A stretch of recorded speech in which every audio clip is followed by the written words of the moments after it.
뉴스 속 경제 이슈는 더 쉽고 깊게, 최신 고용 동향은 더 빠르게 전해드리는 고용브리핑 365 시간입니다. 박상규 기자 안녕하세요. 예, 안녕하십니까. 네, 오늘 어떤 이슈인가요? 자, 내년 1월부터 이 중대재해처벌법 시행이 됩니다. 자, 이를 앞두고 지금 정부에서는 건설 사망사고 현황과 관련된 시공사와 또 하도급사 등의 이른바 공사 안전 불감증 관련 리스트를 공개를 하고 현장 불시 점검을 진행을 하고 있습니다. 이번에 우리나라에서 가장 큰 건설업체 가운데 하나인 현대건설에 대한 조사 결과가 나왔는데 정확하게 오늘 이슈팩에서 알아보겠습니다. 네, 현대건설 현장에서는 올해도 노동자가 산재로 숨지는 사건이 잇따랐죠. 네, 현대건설이 시공 중인 현장에서는 지난 5월에도 이 노동자가 굴착기에서 떨어진 무게 2배의 돌덩이에 맞아 숨지는 사고가 있었습니다. 이 사고를 포함해서 현대건설 공사장에서 일하다 숨진 근로자 올해만 모두 4명, 최근 10년 동안 산재로 모두 52명이 안타깝게 목숨을 잃었습니다.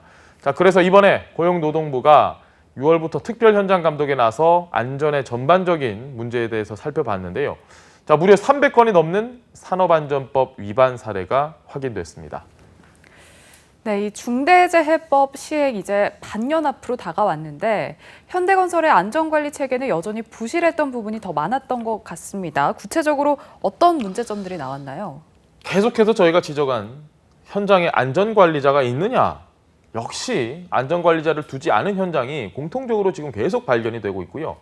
자, 6곳 가운데 한 곳은 추락 방지 조치 등을 제대로 하지 않은 것으로 드러났습니다. 또 안전관리에 써야 할 비용을 공사 현장 표지판 등 다른 용도로 사용하기도 했습니다.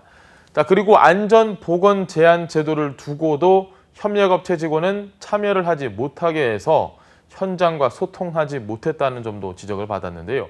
자, 문제는 본사 차원에서 매주 안전점검회의를 열어서 위험성을 평가를 하고는 있는데 평가가 나온다 한들 현장엔 이게 전혀 반영이 되지 않았습니다. 그러니까 똑같은 위험이 똑같이 반복적으로 나올 수밖에 없는 상황입니다.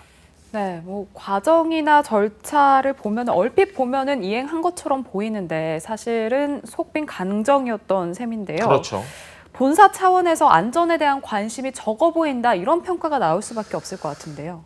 맞습니다. 그러니까 이게 당연히 사고 예방을 위한 투자, 즉 안전교육이나 안전 설비 투자가 부족할 수밖에 없는 거고요. 특히 현대건설은 명목상 안전보건관리자가 500명 넘게 있었습니다. 그런데 이 가운데에 37%만 정규직이었고 보건관리자는 아예 모두 다 비정규직이었습니다.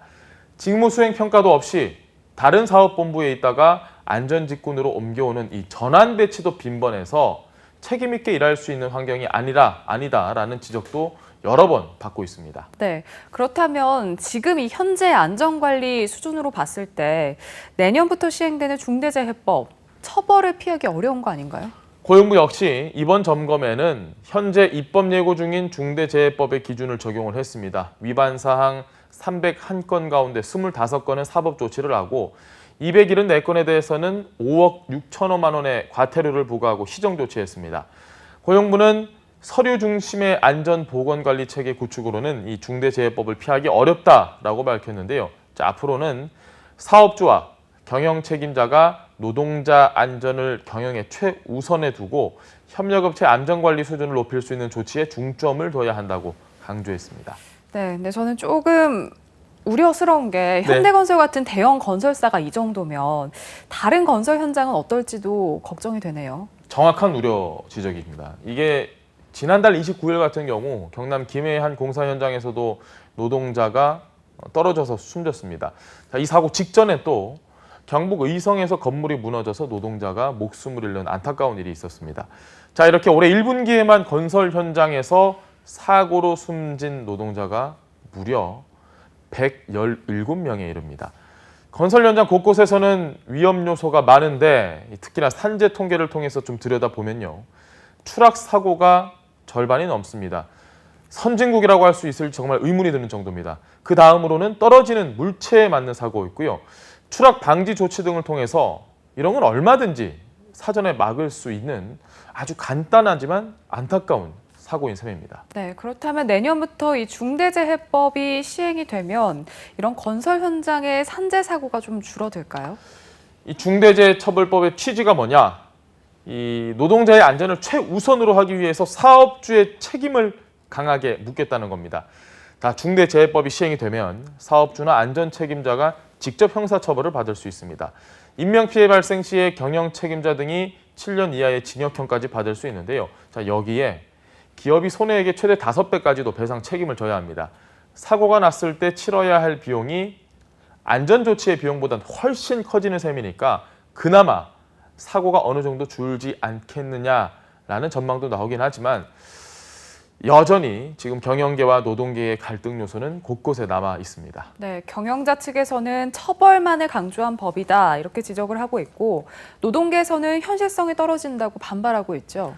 네, 그렇습니다. 341개의 이 사업장 가운데 사망 사고가 가장 많이 난 업종은 건설업으로 이 182개의 사업장만 좀 들여다보면요. 전체의 53%나 됩니다. 건설업은 공사 금액이 50억 원이 넘으면 중대재해처벌법 적용 대상이 되긴 하는데 50억 원이 넘지 않는다. 그러면 이게 또 중대재해처벌법 적용이 시행이 돼도 2년 동안 유예가 됩니다. 2024년 1월에나 돼서 적용을 받는다는 얘기죠.